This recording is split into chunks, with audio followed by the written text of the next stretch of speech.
तो hello friends, कैसे हैं आप सभी। मेरा नाम है कार्तिक है एंड स्वागत है आप सभी का हमारे इस यूट्यूब प्लेटफॉर्म पे। तो फ्रेंड्स, आज हम करने वाले हैं क्लास 9th फिजिक्स का एक बहुत ही इंपॉर्टेंट चैप्टर जिसका नाम है forces and laws of motion का एक बहुत ही important topic conservation of momentum. ठीक है, तो पूरे जितने भी कॉन्सेप्ट्स इस टॉपिक के अंदर इन्वॉल्व हैं हम उसको समझेंगे। ठीक है, जो इसकी एक्सप्रेशन आती है, जो इसका डेरिवेशन है, वो भी हम सीखेंगे, है ना। तो चलिए शुरू करते हैं, इस वीडियो को देखते हैं। Conservation of momentum. ठीक है, तो सबसे पहले मतलब समझते हैं कि भाई कंजर्वेशन मोमेंटम होता क्या है। स्टेटमेंट देखते हैं। For two or more bodies in an isolated system acting upon each other their total momentum remains constant unless an external force is applied on it. ठीक है, तो देखिए ये तो डेफिनेशन है ना, सबको मिल जाएगी। मतलब समझते हैं कंजर्वेशन मोमेंटम का। देखो, इसका मतलब होता है कि अगर कोई भी दो ऑब्जेक्ट्स, दो या दो से ज़्यादा ऑब्जेक्ट्स, कहीं पे भी कॉलिजन हो रहा है, उनके बीच में कोई ना कोई इंटरेक्शन हो रहा है ना, तो हमेशा law of conservation of momentum apply होता है उसके ऊपर। ठीक है, अब देखो लॉ ऑफ कंजर्वेशन मोमेंटम कहता क्या है। सिंपल सी लैंग्वेज में हम समझ सकते हैं कि जो टोटल मोमेंटम बिफोर कॉलिजन होगा और जो टोटल मोमेंटम आफ्टर कॉलिजन होगा, इन दोनों की वैल्यू क्या होगी, आपस में इक्वल होगी। ठीक है, अब देखो इसमें कंडीशन क्या है। जब तक वो आइसोलेटेड है, आइसोलेटेड मतलब एक्सटर्नल फोर्स उसके ऊपर कोई काम नहीं कर रहा है, तब तक ही, जब तक लॉ ऑफ कंजर्वेशन मोमेंटम काम करेगा। देखो एग्जांपल लेते हैं। ठीक है, एग्जांपल में हम ले सकते हैं। देखो फॉर एग्जांपल ये दो बॉडीज हैं। ठीक है, एक को मान लो हैवी बॉडी मान लो, फॉर एग्जांपल मान लो कार। ठीक है, ये एक इंसान है ना। इस कार ने इस इंसान को टक्कर मारी जोर से, है ना। तो टक्कर मारते ही क्या होगा बताओ। कार स्पीड से आ रही थी, इंसान आराम से धीरे से चल रहा था। जैसे टक्कर मारी तो ये जो इंसान है ये आगे की तरफ जाकर गिरेगा एकदम जोर की स्पीड से, है ना, एकदम जोरदार स्पीड से आगे की तरफ जाकर गिरेगा। अब देखो इसमें कंजर्वेशन मोमेंटम कहाँ काम कर रहा है। कार पहले धीरे आ रही थी, कार का मास ज़्यादा है, इंसान पहले स्लो चल रहा था। ठीक है, और इसका मास भी क्या है, कम है। लेकिन देखना, जैसे ही कार इसको टक्कर मारती है, आप एहसास करना जो इंसान की स्पीड है वो तो एकदम क्या होगी, फास्ट। ठीक है, और जो कार की स्पीड है, जैसे ही टक्कर लगी ना, कॉलिजन हुआ, वैसे ही कार की स्पीड क्या हो गई, डिक्रीज हो गई, थोड़ी सी डिक्रीज हो जाती है। अब देखो यहाँ पे कंजर्वेशन मोमेंटम काम करता है। क्यों? क्योंकि देखो टोटल मोमेंटम जो पहले था ना, वो कंजर्व रहना, इक्वल रहना चाहिए, इसलिए इसका मास कम था तो इसको बराबर करने के लिए इसकी वेलोसिटी ज्यादा करनी पड़ेगी। इसका मास ज्यादा था तो इसको बराबर करने के लिए इसकी वेलोसिटी कम करनी पड़ेगी, जब भी वो बिफोर कॉलिजन के मोमेंटम के बराबर होगा। ठीक है, अब देखो बच्चे कंफ्यूज होते हैं कि मोमेंटम क्या होता है। मोमेंटम का मतलब सिंपल सी लैंग्वेज में हम समझ सकते हैं कि भाई मोशन कितना तेज है ना, मोशन का इम्पैक्ट कितना है, उसको हम मोमेंटम बोलते हैं। वैसे अगर मैथमेटिकल लैंग्वेज में देखा जाए तो मोमेंटम का सिंपल सा फॉर्मूला होता है, मोमेंटम को पी से डिनोट करते हैं, product of mass into velocity. ठीक है, तो देखो मास और वेलोसिटी का प्रोडक्ट को मोमेंटम बोलते हैं कि भाई मोशन जो हो रहा है ना, देखो मास है ऑब्जेक्ट का और वो वेलोसिटी कितनी स्पीड से मूव कर रहा है, कितना इम्पैक्टफुल उसका मोशन है, उसको हम क्या बोलते हैं, मोमेंटम बोला जाता है। ठीक है, तो आई होप आपको ये एग्जांपल से समझ में आया होगा कि भाई कंजर्वेशन मोमेंटम हमको क्या सिखाना चाहता है ना। कोई भी दो ऑब्जेक्ट्स अगर कोलाइड कर रहे हैं कहीं पे भी, चाहे वो पेन को अगर मैं रिलीज कर दूं तो वो अर्थ पे गिरेगा, उधर भी कंजर्वेशन मोमेंटम लगेगा। क्यों? क्योंकि पेन और अर्थ आपस में कोलाइड कर रहे हैं, है ना। तो ये सिंपल सी पहले तो मतलब समझना चाहिए हमको कि कंजर्वेशन मोमेंटम होता क्या है। ठीक है, आई होप आपको समझ में आया होगा। चलिए देखते हैं हम किस तरह से इसको डिराइव किया जाता है ना। तो डेरिवेशन के लिए हम वही करेंगे, कोई ना कोई दो ऑब्जेक्ट्स को कोलाइड करना पड़ेगा। तो चलिए हम एक काम करते हैं कि दो बॉल्स ले लेते हैं। ठीक है, एक बॉल ए, एक बॉल बी ले लेते हैं हम। ठीक है, फर्स्ट बॉल का मास मान लो एम ए और दूसरी बॉल का मास मान लो एम बी। कंडीशन क्या है कि भाई ये इनिशियल वेलोसिटी इनकी क्या रहेगी, यू ए, और इनकी इनिशियल वेलोसिटी यू बी रहेगी। ठीक है, मोशन कर रहे हैं। कंडीशन ये है कि यू ए जो है वो ग्रेटर होना चाहिए यू बी से। ठीक है, देखो सिंपल सी बात है, तभी कॉलिजन होगा अगर ये आगे वाले ऑब्जेक्ट की वेलोसिटी कम होगी पीछे वाले ऑब्जेक्ट से, या फिर अगर मैं कहना चाहूँ पीछे वाले ऑब्जेक्ट की वेलोसिटी ज़्यादा होगी आगे वाले ऑब्जेक्ट से, जब ही ये बॉल ए जो है वो बॉल बी से कोलाइड कर सकती है। ठीक है, जब भी इसको ओवरटेक करेगी, जब भी इसको टक्कर करेगी। तो ये तो है कंडीशन बिफोर कॉलिजन की, भाई मास है ए, वेलोसिटी है इनकी यू ए, इनिशियल वेलोसिटी इसकी यू बी। ठीक है, ये कॉलिजन से पहले। अब देखो यहाँ पे हो रहा है इनका कॉलिजन, है ना। कॉलिजन हो रहा है, ए बी के से टकरा रहा है और बी भी ए से टकरा रहा है ना। दोनों एक दूसरे के ऊपर क्या लगाएंगे, फोर्स लगाएंगे। ठीक है, अब देखो रिप्रेजेंट किस तरह से किया जाता है। Force A B, F A B का मतलब होता है force applied by ball A on ball B, and force B A का मतलब होता है force applied by ball B on A. ठीक है, देखो डायरेक्शन देख सकते हो, इसकी डायरेक्शन ऐसे रहेगी और इसकी डायरेक्शन इसके अपोजिट डायरेक्शन रहेगा। तो दोनों के दोनों फोर्स एक दूसरे के अपोजिट डायरेक्शन में एक्ट करेंगे। ठीक है, और थर्ड आपका कंडीशन है आफ्टर कॉलिजन, ठीक है, टक्कर वक्कर हो गई आराम से, अब है ना अलग अलग हो जाते हैं, ठीक है, तो ये अलग अलग हो गए। अब देखो मास वही रहेगा, ठीक है, ऐसा तो है नहीं भाई टक्कर हो गई तो मास उसका बिखर गया, ऐसा नहीं होता, ठीक है, मास तो वही रहेगा, वेलोसिटी चेंज होगी, वेलोसिटी ये फाइनल वेलोसिटी हमने मान ली वी ए बॉल ए की और वी बी बॉल बी के लिए, ठीक है। तो आई होप आपको यहाँ तक समझ में आया होगा। तो चलिए देखते हैं अब इसकी डेरिवेशन किस तरह से की जाती है ना। अब देखो इसमें ध्यान रखना कि कंजर्वेशन मोमेंटम को डेराइव करते वक्त दो लॉज ऑफ मोशन हमको याद रखने हैं। एक तो सेकंड लॉ ऑफ मोशन इसमें लगता है, एक थर्ड लॉ ऑफ मोशन इसमें लगता है, ठीक है। तो देखो सबसे पहले एक काम करते हैं कि सेकंड लॉ ऑफ मोशन का यूज करके हम इस फोर्स की वैल्यू निकाल लेते हैं, ठीक है। Second law of motion quickly recall करते हैं। सेकंड लॉ ऑफ मोशन क्या कहता है कि जो फोर्स होता है किसी भी ऑब्जेक्ट के ऊपर, अप्लाइड फोर्स जो होता है, that is directly proportional to the rate of change in momentum, ठीक है। तो चलिए हम निकालेंगे वैल्यू एफ ए बी की। F A B is equals to rate of change in momentum. Rate of change in momentum को मैं delta P से लिख देता हूँ और अपॉन में टी लिख दूंगा, ठीक है। डेल्टा पी का मतलब होता है change in momentum. Change in momentum का मतलब होता है final momentum minus initial momentum, और रेट ऑफ चेंज इन है तो टी से हो जाएगा एफ ए बी। तो एफ ए बी के हमारे पास वैल्यू आ जाएगी, हमें पता है मोमेंटम का फॉर्मूला होता है मास इंटू वेलोसिटी।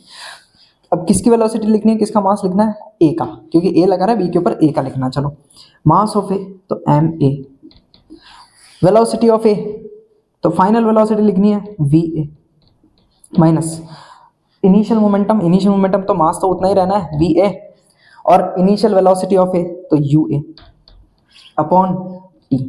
ये लो, ये किसकी वैल्यू आ गई हमारे पास, force applied by A on ball B, ठीक है। अब ऐसे ही हम वैल्यू किसकी निकालेंगे, force applied by ball B on A, ठीक है। तो एफ बी ए की वैल्यू निकालते हैं, एफ बी ए वही चीज़ आएगी delta P upon T, change in momentum upon time.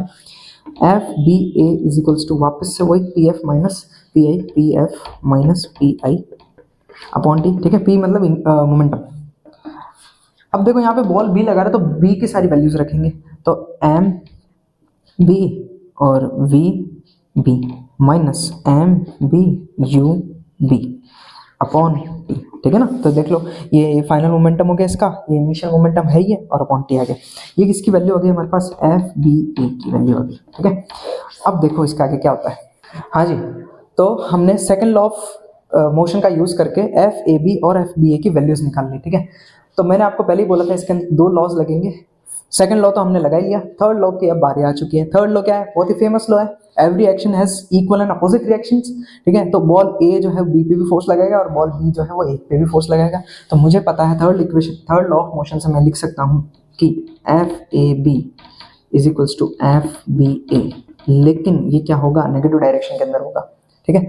तो एफ ए बी की जगह एफ ए बी की वैल्यूज रख दो, M A V A minus M A U A divide by T is equals to minus M B V B minus M B U B divide by T, ठीक है ना। तो देखिए आप एक बात बताइए मुझे, क्या ये टाइम इंटरवल जो है कॉलिजन के दौरान, ये टाइम टी का मतलब है वो कितने टाइम तक वो कोलाइड हो रहे हैं। ऐसा तो है नहीं कि भाई टाइम एक ए बॉल ए के लिए जो टाइम इंटरवल है वो अलग होगा और बॉल बी के लिए टाइम इंटरवल अलग होगा, ऐसा तो होगा नहीं। दोनों ही सेम इंटरवल के लिए कोलाइड करेंगे एक दूसरे से, तो क्या ये दोनों वैल्यूज सेम होगी, तो क्या मैं टी से टी कैंसिल कर सकता हूँ, बिल्कुल। तो हमारे पास वैल्यूज आ जाएगी M A V A minus M A U A is equals to negative of M B V B and positive हो जाएगा ये एम बी यू बी, ठीक है। तो एक काम करो कि इनिशियल वेलोसिटीज़ को साथ में रख लो और फाइनल वेलोसिटीज़ को साथ में रख लो। तो चलिए एम ए वी ए, अगर मैं इसको इधर बुलाता हूँ तो ये पॉजिटिव हो जाएगा M B V B is equals to, यह हमारे पास आ गया एम बी यू बी और वो उधर आ जाएगा तो प्लस का M A U A. This is the expressions for conservation of momentum, ठीक है। यही वो एक्सप्रेशन है जिससे कंजर्वेशन ऑफ मोमेंटम प्रूव किया जाता है, ठीक है। तो आपके एग्जाम्स में आता है ये वाला डेरिवेशन, तो ये आपको याद रखना है। देखो यहाँ पे ये है final momentum, this is final momentum and this is initial momentum, ठीक है। यहाँ पे मैं लिख देता हूँ कि ये है पी एफ फाइनल मोमेंटम और ये है आपका इनिशियल मोमेंटम पी एफ, ठीक है। हाँ जी, तो कंजर्वेशन मोमेंटम के अंदर हमने डेरिवेशन देख ली, क्या कॉन्सेप्ट इन्वॉल्व थे उसके अंदर वो भी देख लिया। तो चलिए अब कुछ न्यूमेरिकल्स करने की कोशिश करते हैं ताकि इससे आपको आइडिया हो जाए कि एग्जाम में किस तरह के क्वेश्चंस आते हैं। देखो, a bullet of mass 20 gram is horizontally fired with a velocity 150 metre per second from a pistol of mass 2 kg। What is the recoil velocity of the pistol, है ना। रिकॉइल वेलोसिटी का question है, बहुत अच्छा question है। Recoil velocity क्या होती है? अगर आप में से किसी ने गन चलाई होगी तो गन चलाते हैं तो एक फोर्स लगता है पीछे की तरफ, है ना। जैसे फायर कर दिया उसके बाद में एक वापस पीछे की तरफ एक फोर्स लगता है, इसलिए हमको कहा जाता है कि एकदम फर्मली, एकदम सख्त उसको होल्ड करके रखना चाहिए। क्यों? क्योंकि जैसे बुलेट आगे जाएगी ना तो वो पीछे की तरफ एक फोर्स लगाएगी। न्यूटन का third law, every action is equal and opposite reaction. तो जैसे जितनी स्पीड से ऊपर आगे की तरफ जाएगी ना तो वो एक वापस से रिएक्टिव फोर्स लगाती है पीछे की तरफ, है ना। अब देखो इसमें कंजर्वेशन मोमेंटम इन्वॉल्व है। आप खुद सोचो कि जो बुलेट है उसका मास होता है कम, है ना, लेकिन वो स्पीड से जाती है, एकदम स्पीड से आएगी।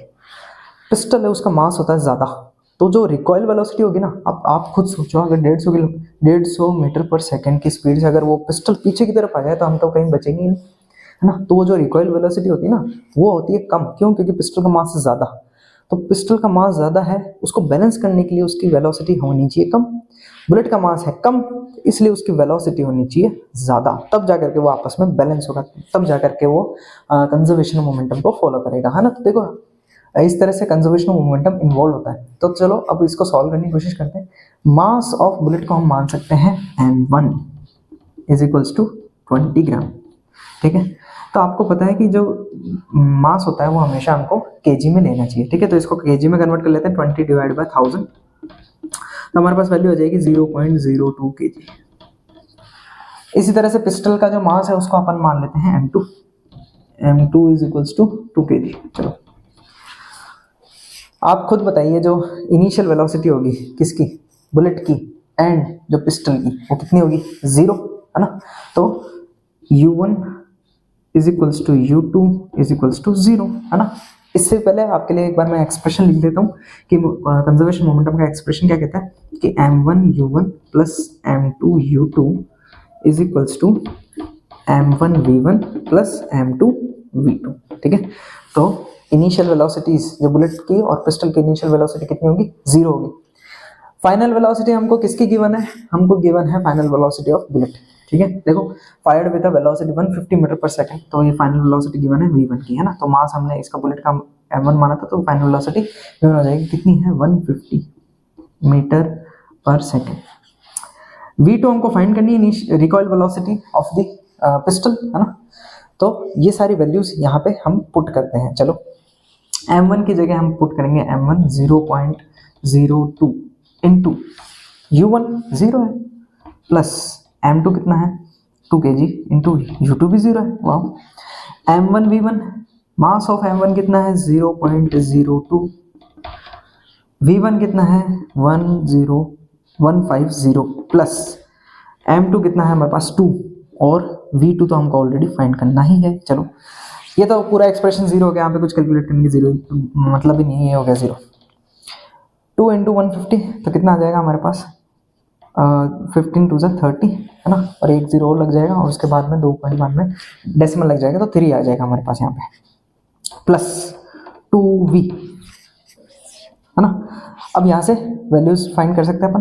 2v2 is equals to 3, so v2 is equals to 3/2, so v2 हमारे पास कितना आ गया? 1.5, और ये माइनस का आएगा हमारे पास, माइनस का 1.5 मीटर पर सेकेंड। अब देखो ये माइनस क्या डिनोट करता है? माइनस का मतलब होता है कि जो वेलोसिटी है ना, वेलोसिटी एक स्केलर क्वांटिटी है, वो पीछे की तरफ आ रही है ना। देखो बुलेट फॉरवर्ड मूव कर रहा था, इसलिए हमने उसको क्या ले लिया था? पॉजिटिव लिया था, है ना। लेकिन v2 जो है वो हमारा नेगेटिव रहेगा, है ना। क्यों? क्योंकि उसकी डायरेक्शन जो है अपोजिट हो गई, ठीक है। तो इस तरह से हम इस क्वेश्चन को सॉल्व कर सकते हैं। हाँ जी, तो चलिए एक और क्वेश्चन देखते हैं कंजर्वेशन मोमेंटम पे बेस्ड। ये आपके एनसीईआरटी एक्सरसाइज का क्वेश्चन नंबर 15 है ना। काफ़ी टाइम लगा क्वेश्चन को लिखने में इसका, हालांकि जो सॉल्यूशन होगा ना वो छोटा सा ही है, पर देखते हैं एक बार। An object of mass 1 kg travelling in a straight line with a velocity of 10 meter per second collides with and sticks to a stationary wooden block of mass 5 kg, ठीक है। तो चलो इसको टुकड़ों में समझते हैं एक बार कि एक ऑब्जेक्ट था जिसका मास है 1 kg, और वो कितनी वेलोसिटी से ट्रेवल कर रहा है? 10 मीटर पर सेकंड से। एक वुडन ब्लॉक से वो स्टिक हो गया जिसका मास है 5 kg। Then they both move off together in a same straight line, ठीक है। फिर बाद में वो चिपक गए, उसके बाद में साथ में मूव करने लग गए, ठीक है। Calculate the total momentum just before the impact. हमको 3 चीज निकालनी है। देखो total momentum just before the impact just after the impact and also the calculate the velocity of the combined object, ठीक है। तो इनिशियल मोमेंटम भी निकालना है, फाइनल मोमेंटम भी निकालना है, और जो कंबाइंड वेलोसिटी है, जो जिस वेलोसिटी से मूव कर रहे थे, क्योंकि स्टिक हो गए तो सेम वेलोसिटी से मूव करेंगे। तो चलो एक बार लिख देते हैं क्या क्या चीजें हमको गिवन है ना। तो आपको गिवन है एक तो मास ऑफ फर्स्ट ऑब्जेक्ट मान लो, जो कि एक ऑब्जेक्ट है m1, हम मान लेते हैं 1 kg, ठीक है। m2 मान लो, m2 कितना दे रखा है हमको, m2 दे रखा है 5 kg, है ना। और जो इनिशियल वेलोसिटी ऑब्जेक्ट की u1 वो कितनी दे रखी है, 10 मीटर पर सेकेंड, ठीक है। अब आप बताइए स्टेशनरी ऑब्जेक्ट है तो u2 कितना हो जाएगा, 0, ठीक है। दोनों स्टिक हो चुके हैं साथ में, तो क्या दोनों सेम वेलोसिटी से मूव करेंगे, तो दोनों की जो फाइनल वेलोसिटी होगी वो क्या होगी, सेम होगी। तो इसका मतलब जो v1 है और v2 है वो सेम रहेगा, जिसको अपन एक कॉमन मान लेते हैं, v मान लेते हैं, ठीक है। अब हमको पता है कंजर्वेशन मोमेंटम क्या कहता है कि इनिशियल मोमेंटम बराबर फाइनल मोमेंटम होता है। तो पहले तो आपको निकालना है total momentum just before the impact, तो हम निकाल लेते हैं total momentum just before collision, है ना। कॉलिजन बोलो इम्पैक्ट बोलो एक ही बात है, जस्ट बिफोर कॉलिजन, ठीक है। क्या कहता है total momentum just before collision, मतलब इनिशियल मोमेंटम। तो देखो m1 u1 plus m2 u2, ठीक है। इसकी वैल्यूज जो वैल्यूज हमको गिवन है वो सब्स्टिट्यूट कर दो। 1 इंटू u1 कितना है 10 प्लस m2 कितना है हमारे पास, m2 है हमारे पास 5 और u2 तो हमारे पास 0 है, ये लो 0, ठीक है। तो हमारे पास कितना है 10। अब जो मोमेंटम होता है उसकी ऐसे यूनिट क्या होती है, kg मीटर सेकेंड इनवर्स, ठीक है। ये हो जाएगी आपकी इनिशियल मोमेंटम, ये आ गया आपका।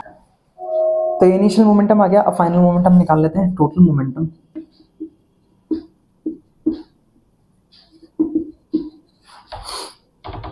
आफ्टर द कॉलिजन या फिर just after the collision, just after collision क्या हो जाएगा, m1 v1 plus m2 v2, ठीक है। तो हमारे पास वैल्यू क्या हो जाएगी, m1 की जगह m1 की वैल्यू रखो 1 इंटू v1 की जगह v रख देते हैं अपन, ठीक है, प्लस m2 कितना है हमारे पास, m2 हमारे पास 5 इंटू v आएगा, ठीक है। दोनों की वेलोसिटी सेम है, तो v plus 5v is equals to हमारे पास आ जाएगा 6v, ठीक है। ये हमारे पास वैल्यू हो गई 6v आ गया, ठीक है। अब हमको क्या फाइंड करना है कि final velocity of the combined object भी फाइंड करनी है। तो जो टोटल मोमेंटम होता है वो हमेशा क्या रहता है, कंजर्व रहता है। इसका मतलब इनिशियल मोमेंटम बराबर होगा टोटल फाइनल मोमेंटम के, तो इनिशियल मोमेंटम को फाइनल मोमेंटम के बराबर रख देते हैं। तो एक काम करते हैं कि P I is equals to P F. तो इनिशियल मोमेंटम हमारे पास कितना है 10, फाइनल मोमेंटम हमारे पास कितना है 6v, यहाँ से v की वैल्यू हो जाएगी हमारे पास 10/6, ठीक है, जिसको हम सिंप्लीफाई करके लिख सकते हैं 5/3। तो ये हमारे पास वैल्यू हो जाएगी 1.66, ठीक है, मीटर पर सेकेंड, ठीक है। तो इस तरह से हम आप इस क्वेश्चंस को सॉल्व कर सकते हैं।